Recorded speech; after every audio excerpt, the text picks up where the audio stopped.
It's really great to have the opportunity to talk to you today. I'll try and keep it brief so I'm not taking too much of your time, but hopefully you'll be able to learn a bit about hearing dogs. Most people haven't heard of hearing dogs for deaf people. When I give a talk, they've heard of guide dogs for the blind, and hopefully you'll have a few facts to take away after today. So my name's Sophie. I am lucky in that I have a wonderful hearing dog called Rusty, but I'm fortunate in that I have a very severe hearing loss, and I'm 100% dependent on two very powerful hearing aids behind my ears. The best way to introduce what Rusty does for me, I'm just going to share a little video clip with you to kick things off. That'll hopefully give you a bigger picture of the charity and what they do, and then I'll talk a little bit more in detail.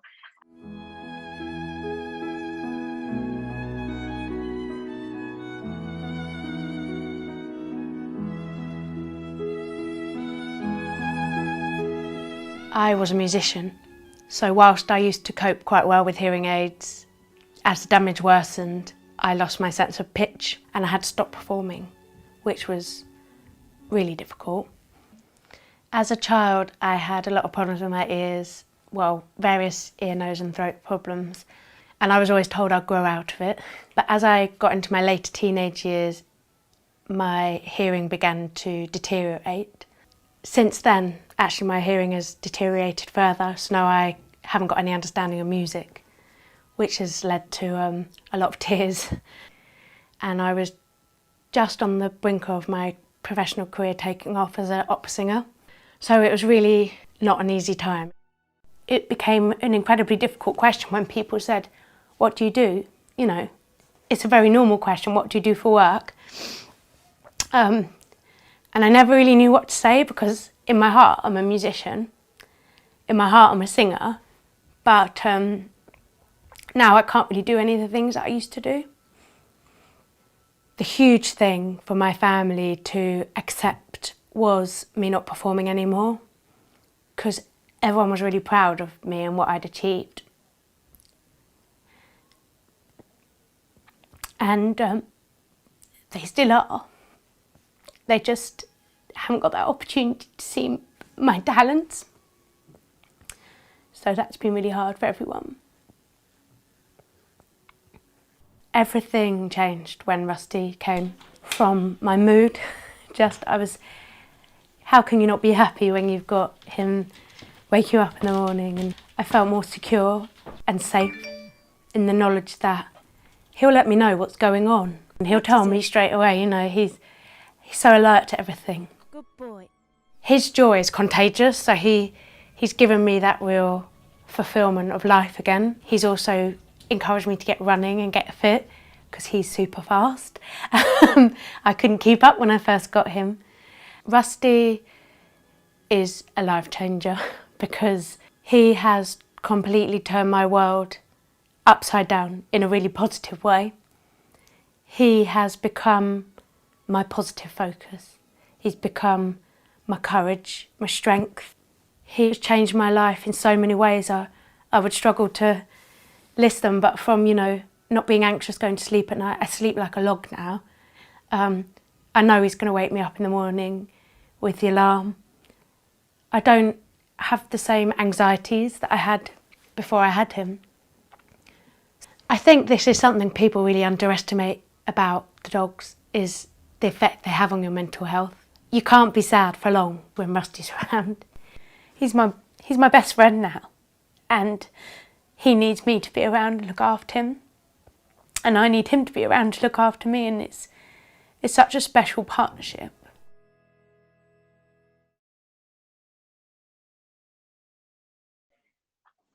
The good news is that was actually filmed about 3.5 years ago now.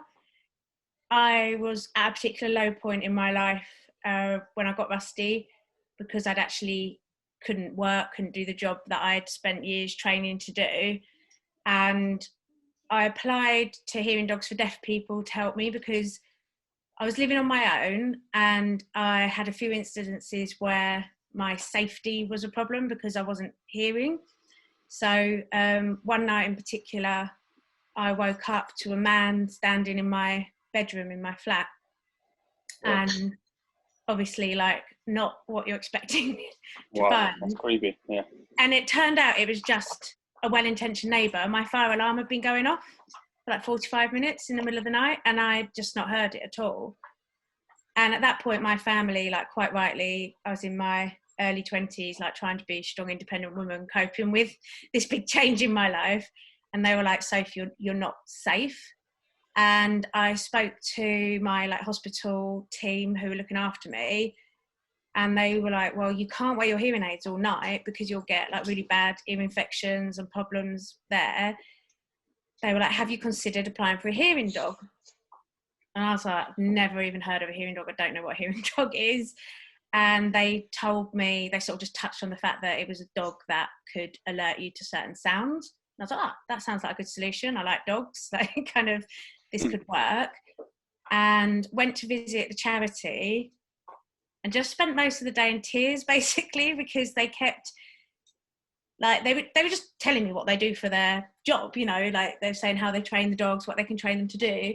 And as every sentence was delivered, I was like, oh yeah, I could really do with that. That would really help me. So I decided to put in the application, and very much like applied from a practical perspective. Like, I need this dog to alert me to sounds at home and keep me safe. And yeah, a little while later, I was matched with Rusty, and very quickly realised he was going to bring so much more to my life than alerting me to sounds. So he did alert me to sounds. He's very good at that. So he's trained to alert me to the fire alarm, the doorbell, the telephone ringing, text message alerts, alarm clock in the morning, which is the most important for holding down my new 9-to-5 job, getting out of bed in time. Yeah, I bet. And the way he's trained to alert me is he nudges me twice on the leg.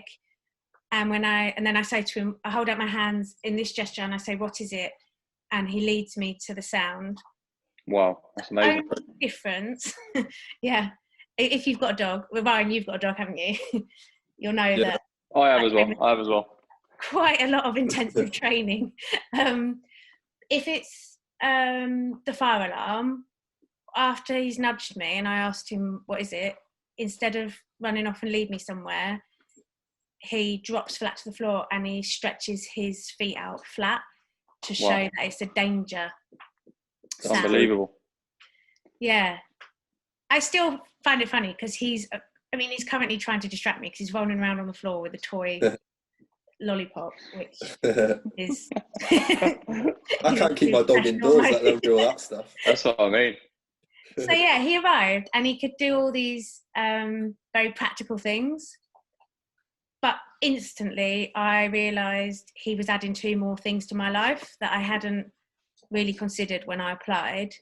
So the first was that, because I lost my hearing gradually as like a young lady in her 20s, I never really spoke about it. I was quite embarrassed about the fact I couldn't hear properly. And in a lot of situations, at the time, I don't say I mentioned this to you guys, but I was actually living right next door to Charlton Football Club. And I relied on public transport. Like I was living in London and I was having to get around by public transport. And the problem with hearing aids is they're not designed to process sound very well in noisy environments. So they're great for like one-to-one situations, understanding speech, but as soon as like more than one person's talking, it can get very confusing. Yeah. So you probably experienced this even knowingly or unknowingly, where someone's nodding at you and they're just not hearing what you're saying. And that was basically how I spent a lot of my life. And I was too embarrassed to say, actually, I'm deaf. Like, can you turn the music down, or can you over there just be quiet and help me? But as soon as I got Rusty, because he wears a uniform, which I just hear us. He wears this uniform when we're out and about. Says hearing loss deaf people, and then on the top it's got the assistance dogs logo. And whilst like not many people have heard of hearing dogs, obviously they're intrigued as to why you got a dog with you in a uniform, like wearing an outfit, and it starts a conversation. And I very quickly realised that I had no choice but to have that conversation. At first I was not sure about the attention, But then I realised what a benefit it was, because hearing loss and deafness is completely invisible disability. Got no white cane or wheelchair or any kind of obvious sign that I'm disabled. But Rusty's like, I refer to him as my cuddly neon sign. So he's made my invisible disability very visible. And that in turn, people are just so much more understanding. And I couldn't believe it the first time I went out shopping with Rusty. So when you get a hearing dog, you get trained kind of together for a week. And the dog trainer took us out shopping, and she took us into Wilco's to get a few bits. And the checkout assistant like actually looked up at me and made sure she was speaking clearly. I couldn't believe it. What a difference it made straight away.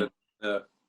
So yeah, I hadn't really considered that, and that's definitely one of the biggest benefits. And then the third thing that he brought to me was he got me out of a rut. Like I don't know how to describe it to you guys. I guess it's like you not being able to play football anymore. I don't know, yeah, I can't imagine, to be honest. It must be hard, yeah. And it's definitely when it's through no fault of your own, you know. Must be even harder. You kind of like being plunged into this situation, and like everything you've ever known. Like I've always just was sung, played piano, like always just all the way through school. That was my thing. And all of a sudden, it couldn't be my thing anymore, and I just completely lost my kind of sense of purpose and my identity. And I didn't know. Everyone was saying to me, "Oh, you're really bright, you're really capable. Like you'll find another career to like thrive at." But Rusty, again, like you guys have got dogs, so you'll understand this. You can't lie in bed and wallow. Like you have to get up and feed them. You have to take them for a walk. You have to play with them. They kind of give you that sense of purpose and get up and go. So I always say it's like he's so much more than just like sound alert system. That's the great bit about him. So like the charity, they look cute and cuddly. They train really cute dogs. They breed all their puppies on site to make sure that puppies are really healthy and going to have like long working lives. But obviously I just completely underestimated how much effort goes into training these dogs, and not just training them and getting them ready to work for you, but when you are matched with the dog, they don't just sort of wave you off into the sunset and say good luck, have a nice life. They continue that support. So Rusty and I visited at least once a year, see how things are going. Like obviously life changes, got a new job, I got married, I've moved house. Rusty's had to adapt to all of that, and hearing dogs are always on hand to support. It's like moving house, got a different doorbell, our phone changed. Of course, I suppose you don't even think of them things, do you? Yeah. Exactly, and so the support is ongoing all the way through the dog's life. So he remains the property of hearing dogs. Obviously, they're not intending to take him off of me, but it just gives them that they really can look after his welfare and well-being and make sure he's working well. He's learnt new sounds for me. I'm actually 7 months pregnant, so we're now trying to suss out. Congratulations. Thank you. Yeah, congratulations. How can I just say Ryan and his other half are expecting as well. Oh, again. Thanks. When are you due, Ryan? Well, she's due at the end of March, so she's a little bit not quite as far along as you, but yeah. Well, like one of the things we've got to look at is my husband. He works abroad quite a lot. Okay. So hearing the baby crying in the night is like a hurdle we're gonna have to work through. I was going to say, is that you have to teach him like as you go along, or? Yeah. So because the dogs like they learn the concept of sound works. They're like, right, hear that sound. I let my owner get a reward. Obviously, none of us work for nothing.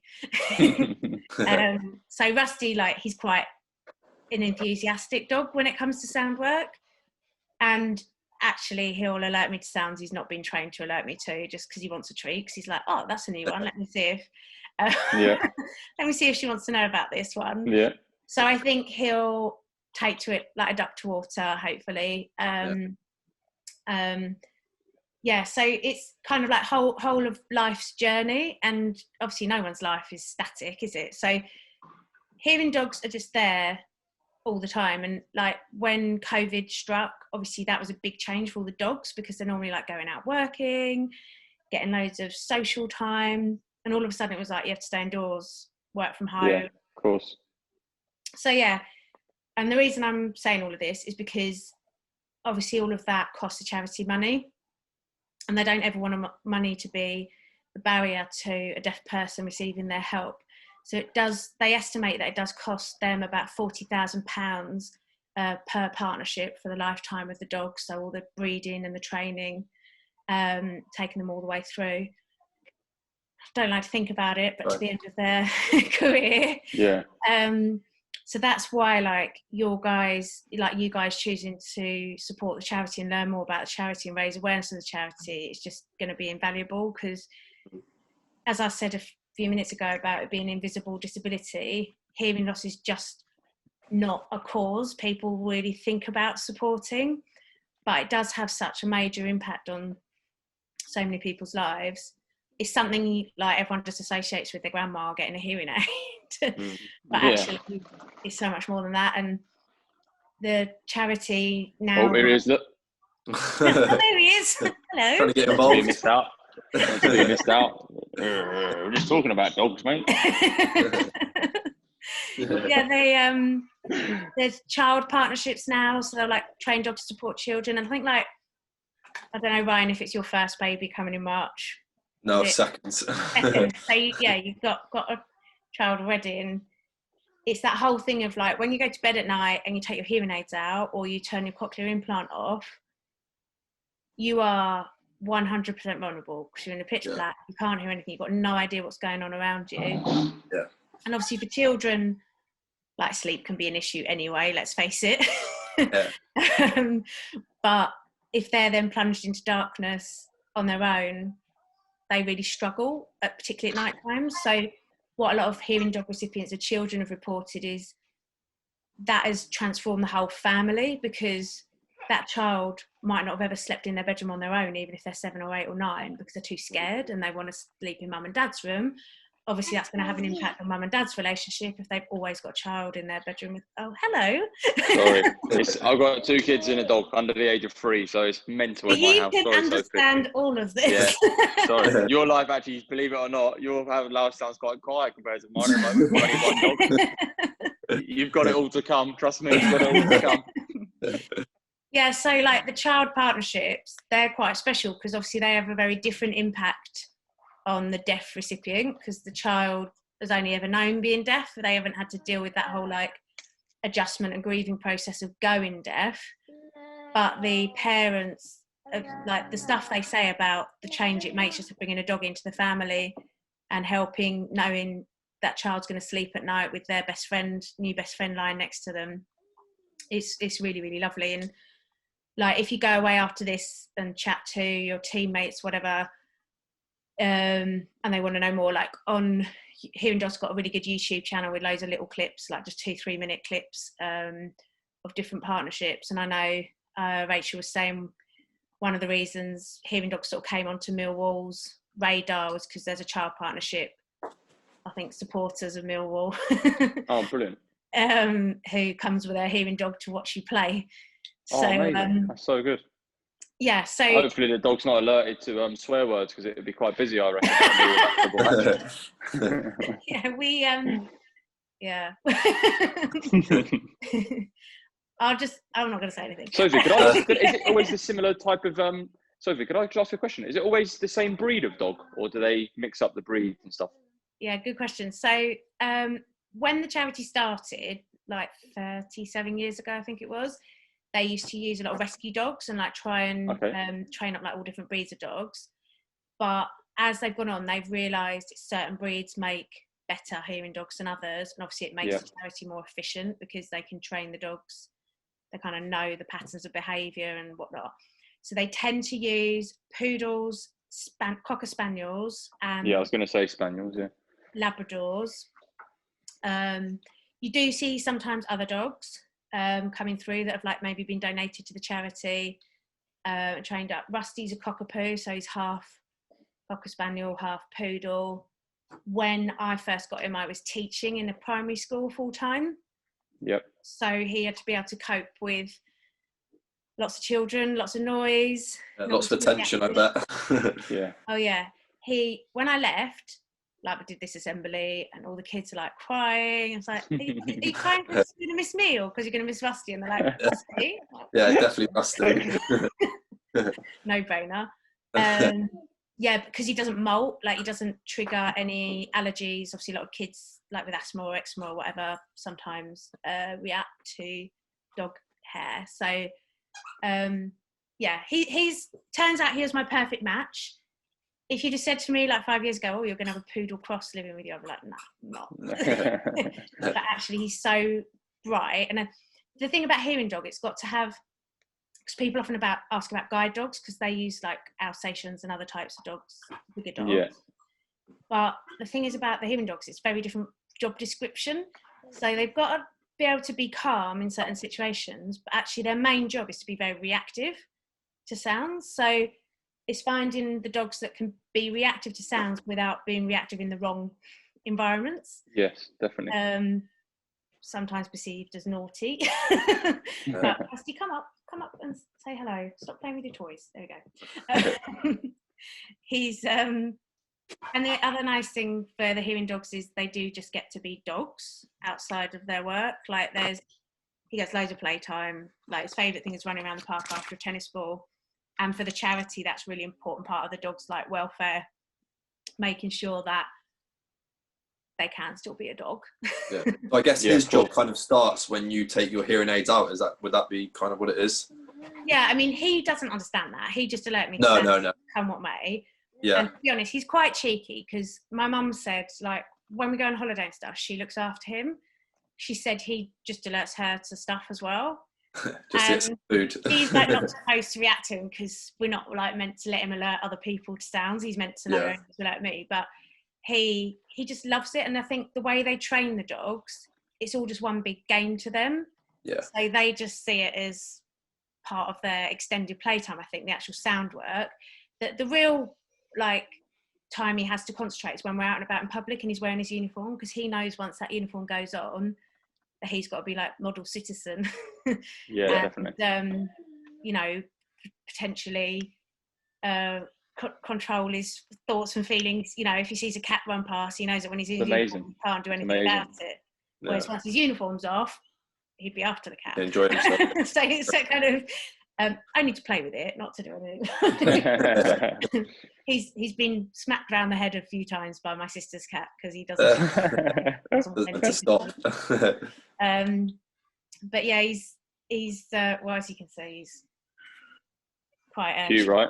Look Look at him, look, he knows exactly what he's doing, doesn't he? Look. So he's not normally up on the sofa, but on these talks, I'm like, I can't work out how to get the computer screen so he can.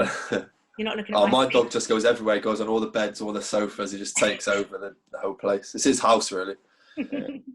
Carnage. Yeah, and that's the thing. Like, you do have to be quite strict because hearing dogs like work so hard to train them, and obviously because he can like come to restaurants with me, and we don't want to just like jumping on furniture or like wherever. So you have to say to hearing dogs like, oh yeah, I'll stick to the walls. And so like Rusty knows he can come up, but only if he's been invited up. He's not allowed to just jump up and spend time on the sofa without being asked up. So my problem is if I've done them rules, as soon as I leave the house, my other half, she's like, yeah, get the dog up in the bed for a cuddle, get the dog on the sofa. I can't win. Honestly, I can't win. No, it is hard. And I think like we moved house this year and because of COVID, we had to spend 3 months staying at my mum's house. And she couldn't understand that, like when she cooked a roast dinner on a Sunday, why Rusty wasn't allowed to have any roast chicken. And I kept saying to her, Mum, if we're in a restaurant and the person on the next table is eating roast chicken and in his uniform, if he smells that, he's going to associate that. Yeah, and because he's so clever, the dog's so clever, he picks things up so quickly. Yeah, exactly. So we had to like stick to the rules. And I was like, she's like, oh, that's so mean. I'm like, it's not mean, Mum. He's getting fed. He's just not being fed what you're cooking. At that time, yeah. And then the next day, I'm like, there's some chicken left in the fridge. Like, okay, went to work, come back, and I'm like, chicken's not in the fridge anymore. I was like, you didn't give Rusty any chicken? No, I didn't. Like, right, yeah, of course not. Good one. Yeah, But it must be hard for trying to you because explain it's to like other people. Rusty's a pet, but he's also a working pet as well as obviously. It must be so hard to. Certainly, I like. Obviously, naturally, you show your dog affection by giving them food. So it must be hard to not over spoil him really because he's so intelligent. I like think you that's say. the thing. It's us as humans. It's like our perception of what's nice for them. But I just, and like my mum would be like, "Oh, that's really mean," and I'm like, "Well, it's not really. He's got quite a nice life. Like, Yeah, exactly. he's never left at home on his own. Like, it comes, like, we're now back working in the office, and he just loves it. He loves seeing all my colleagues and spending the day with lots of different people. Yeah, it's really good. But I think I've probably covered most stuff on the charity side. But if you've got any other questions, like obviously ask. How would it work if you wanted to get another? Could you get another dog as a pet, or would that not work? Would that like disrupt what Rusty does too much? They advise against it. And to be honest, I think once you've got a hearing dog, you kind of don't want for any more. Yeah, I understand that. Yeah. And also, I think because like some of my friends, like my sister's dog, I feel a bit sorry for it because we'll like go around there, and then we'll be going out for dinner, and Rusty like gets all suited and booted, puts his uniform on, and comes out with us. My sister's I'll bet. Yeah. at home. Jealous. Like, so there is that element of like everyone's like, "Oh, you're really lucky you can take Rusty everywhere with you." I'm like, "Yeah, I am really lucky, but actually he does have a job to do." Yeah. And like I was saying earlier, like that starting that conversation about me having a hearing loss is so important, such an important part of his job. So yeah, but in terms of like when he retires, hearing dogs will place you with a successor dog. So like even Rusty will retire from work before he dies. Yeah. I put too fine a point on it. So he'll have a couple of years of retirement just as a pet dog. Is there like an age that they cut? Is it an age that they cut out, or is it each dog roughly, independently done? Or yeah, they sort of do it on a case by case basis, but it's roughly sort of about 11 years old for a dog like Rusty, like Cockapoo. That's a long time they work for. Yeah, they just keep an eye on them really, because a bit like us, they all age. Yeah. How old is Rusty? But yeah, you can have your successor dog like arrive at that point if that's what suits you. So yeah, some people do end up with two sort of hearing dogs at the same time, and apparently it's quite sweet because the sort of retired dogs getting tired and still doing all the younger one as well. And when the new pup comes along, they're like, "Oh yeah, you can do this. That's fine. You can do that job."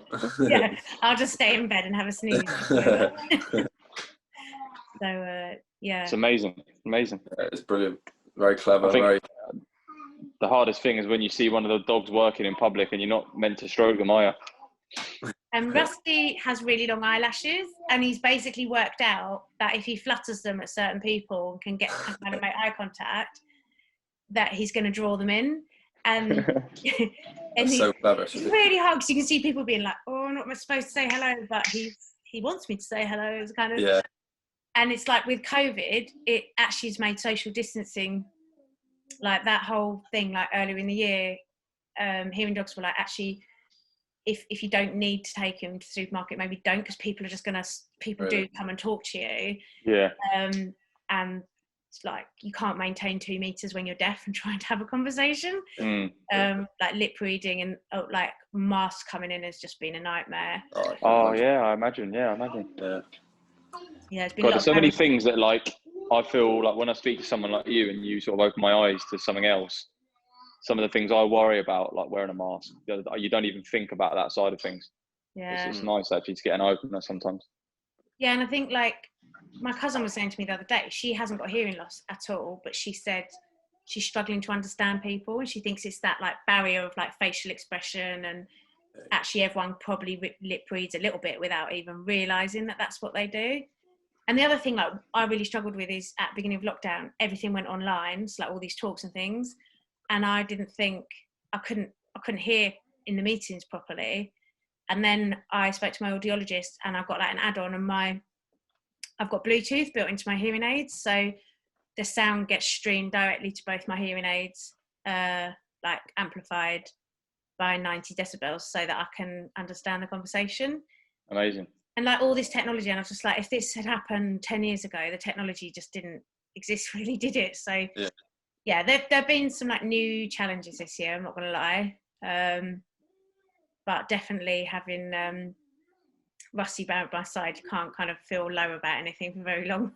Oh, definitely. No, Well, we're definitely. the same, to be fair. I always think that if you have like a bad game or we lose a game or you have a long away game, you just like when you come home, they just put you in a good mood. I think straight away, like no matter how bad your day's been, they You just can't put stay you. flat for very long, can you? Oh, it's impossible. It's impossible.